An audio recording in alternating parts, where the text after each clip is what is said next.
اب آئیے سمجھیں، قضائے مبرم آپ سمجھ لیے، یہ وہ چیز ہے جس کا فیصلہ اللہ نے اٹل فرما دیا ہے، وہ ٹلنے والا نہیں کسی خاصان بارگاہ کی دعا سے۔ اب قضائے معلق محض، اس کو سمجھیں، یہ کیا تقدیر ہے؟ تو انسان سے گناہ ہوئے، تو انسان کے لیے، مومن سے گناہ ہوئے، اللہ عز و جل نے کوئی نہ کوئی بہانہ رکھ دیا، تم نماز پڑھو گے تمہارے یہ گناہ معاف ہو جائیں گے، تم روزے رکھو گے تمہارے یہ گناہ معاف ہو جائیں گے، تم حج کرو گے تمہارے یہ گناہ معاف ہو جائیں گے، تم زکوٰۃ دو گے تمہارے یہ گناہ معاف ہو جائیں گے، یہاں تک کہ قبر میں تم پہنچو گے، عذاب کا فرشتہ دائیں جانب سے آئے گا تو دائیں جانب کی نیکیاں کام آ جائیں گی، بائیں جانب سے آئے گا تو بائیں جانب کی نیکیاں کام آئیں گی، پیر کی طرف سے آئے گا تو پیر۔ تو یہ کیا ہے؟ کسی سبب سے اللہ عز و جل نے تمہاری بخشش کا انتظام کر رکھا ہے، لکھا ہوا ہے، لیکن پروردگار نے تمہارے لیے ایک ذریعہ بھی رکھا ہے کہ ان ذریعوں کے وجہ سے، اور یہ ذریعہ فرشتوں کو معلوم،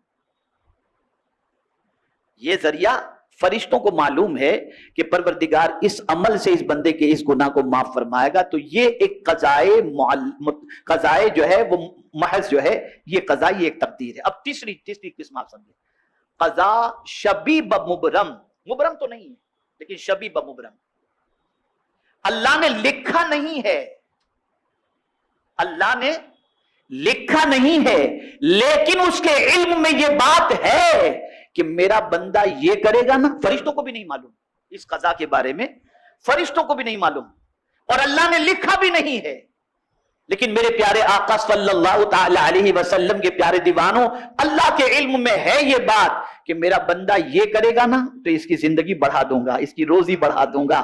تو اب بندہ، یہ جو حدیث شریف میں ہے نا، رشتہ داروں سے اچھا سلوک کرو، اللہ تمہاری عمر میں اور مال میں برکت عطا فرمائے گا۔ تو یہ میرا مولا جانتا ہے کہ میرا بندہ یہ کرے گا تو میں اسے یہ عطا کر دوں گا۔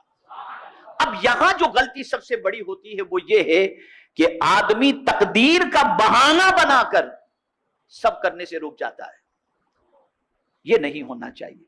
اور ایسی دلیل میں آپ کے سامنے لاؤں گا کہ انشاءاللہ العظیم اس دلیل کو سننے کے بعد آپ کا ایمان بھی پختہ ہوگا اور آپ تقدیر کا بہانہ بنانا بھی چھوڑ دیں گے۔ بہت سارے اوراد و وظائف اور اعمال ایسے بتائے گئے جو مختلف پرابلم کے سولوشن ہیں۔ مثال کے طور پر ایک صحابی گرفتار ہوئے، رسول رحمت صلی اللہ تعالی علیہ وسلم کی بارگاہ کے اندر ان کے والد پہنچے اور کہا، یا رسول اللہ صلی اللہ تعالی علیہ وسلم، میرا بیٹا گرفتار ہے اور اس کی ماں اس کی جدائی کے اندر بہت رو رہی ہے، یا رسول اللہ صلی اللہ تعالی علیہ وسلم اس کے سلسلے میں کرم کی نظر فرمائیں اور کچھ بتائیں کہ کیا کرنا چاہیے۔ تو آقا کریم صلی اللہ علیہ وسلم نے فرمایا، اتق اللہ واصبر۔ رسول اعظم صلی اللہ علیہ وسلم نے فرمایا، اللہ تعالیٰ سے ڈرو، صبر کا دامن مضبوطی سے پکڑو۔ اور پھر حضور صلی اللہ علیہ وسلم فرماتے ہیں، میں تجھے اور تیری بیوی کو حکم دیتا ہوں کہ تم کثرت سے لا حول ولا قوت الا باللہ پڑھو۔ ارشاد نبوی سن کر وہ صحابی اپنے گھر لوٹ آئے اور اپنی بیوی کو سارا ماجرا آ کر بتایا۔ وہ نیک بخت بیوی کہنے لگی، حضور صلی اللہ علیہ وسلم نے جس چیز کا ہمیں حکم دیا وہ بہت ہی عمدہ ہے۔ پھر ان دونوں میاں بیوی نے بکثرت ورد شروع کر دیا، چنانچہ اس کی برکت سے دشمن ان کے بیٹے کی طرف سے غافل ہو گئے اور وہ ان کی غفلت سے فائدہ اٹھا کر وہاں سے نکل گئے اور اللہ نے رہائی عطا فرمائی۔ سبب تھا لا حول ولا قوت الا باللہ، اور یہ بہت بڑا عمل ہے۔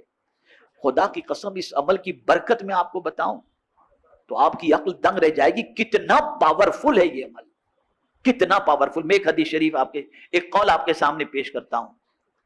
علامہ پانی پتی اپنی تفسیر مظہری میں اس آیت کے ضمن میں، یعنی وَمَن يَتَّقِ اللَّهَ يَجْعَل لَّهُ مَخْرَجًا وَيَرْزُقْهُ مِنْ حَيْثُ لَا يَحْتَسِبُ وَمَن يَتَوَكَّلْ عَلَى اللَّهِ فَهُوَ حَسْبُهُ إِنَّ اللَّهَ بَالِغُ أَمْرِهِ قَدْ جَعَلَ اللَّهُ لِكُلِّ شَيْءٍ قَدْرًا۔ اس آیت کی تفسیر میں قاضی ثناء اللہ پانی پتی تفسیر مظہری میں اس آیت کے ضمن میں حل مشکلات کے لیے ایک وظیفہ لکھا ہے جو ہدیہ ناظرین ہے۔ حضرت مجدد الفسانی نے دینی اور دنیاوی منافع کے حصول، دینی اور دنیاوی مشکلات کے حل کے لیے یہ وظیفہ بتایا کہ ہر روز 500 مرتبہ لا حول ولا قوت الا باللہ پڑھے اور اول آخر 100 مرتبہ درود پاک پڑھے، اللہ اس کی ساری پریشانیوں کو دور کرنا ہے۔ اب ہمارے یہاں تعویذات کے لیے اور دیگر چیزوں کے لیے لوگ آتے ہیں تو کہتے ہیں حضرت بس کچھ کر دیجئے، اور ان سے کوئی یہ پڑھو، کہاں حضرت یہ بہت مشکل ہے۔ تو آپ سے میں ایک چیز عرض کروں کہ اس طرح سے کام نہ کریں۔ جنت میں جانا ہے تو کوئی پیر صاحب مرے اور آپ جنت میں نہیں جاؤ گے۔ جنت میں جانا ہو تو آپ کو خود کو مرنا بھی تو پڑے گا نا۔ آپ مریں گے نہیں تو جنت میں جائیں گے کیسے؟ اب آپ کہیں پیر صاحب مرو بھی آپ لیکن جنت میں ہم جائیں گے، یہ کیسے ہوگا؟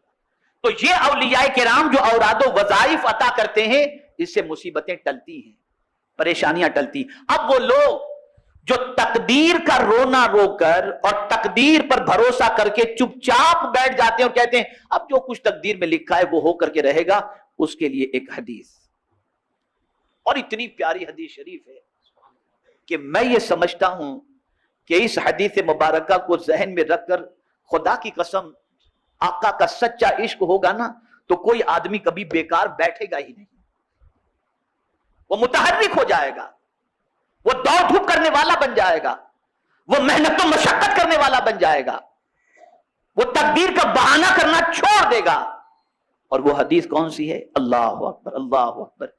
میرے آقا صلی اللہ علیہ وسلم فرماتے ہیں الکاسب حبیب اللہ۔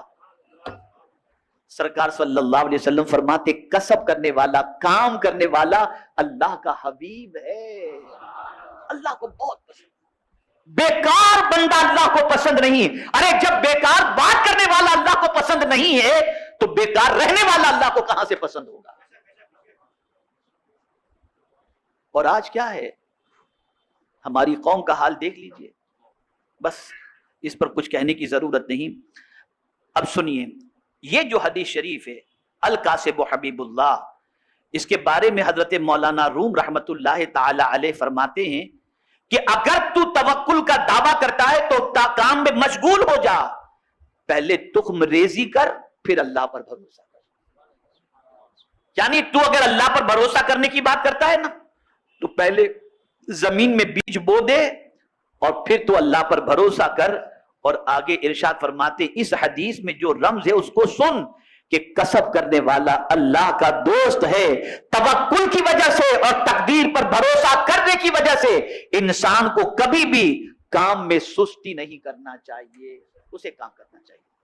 میرے پیارے آقا صلی اللہ علیہ وسلم کے پیارے دیوانوں، بلکہ سلف صالحین تو تاکید کرتے ہوئے فرماتے ہیں کاروبار کرو اور رزق حلال کماؤ، کیونکہ تم ایسے، غور سے سنیے گا، کیونکہ تم ایسے زمانے میں ہو جب کوئی شخص محتاج ہوتا ہے تو سب سے پہلے وہ اپنی متاع دین و ایمان کو بیچنا شروع کر دیتا ہے۔ جہاں آدمی محتاج ہوا کہ پہلے اپنا دین بیچے گا اور اپنا ایمان بیچے گا۔ تو میرے پیارے آقا صلی اللہ علیہ وسلم کے پیارے دیوانوں، تجارت کرو، کسب کرو، محنت کرو، یہ ساری چیزیں کرنا ہماری ذمہ داری ہے اور رسول رحمت صلی اللہ علیہ وسلم کی سنت مبارک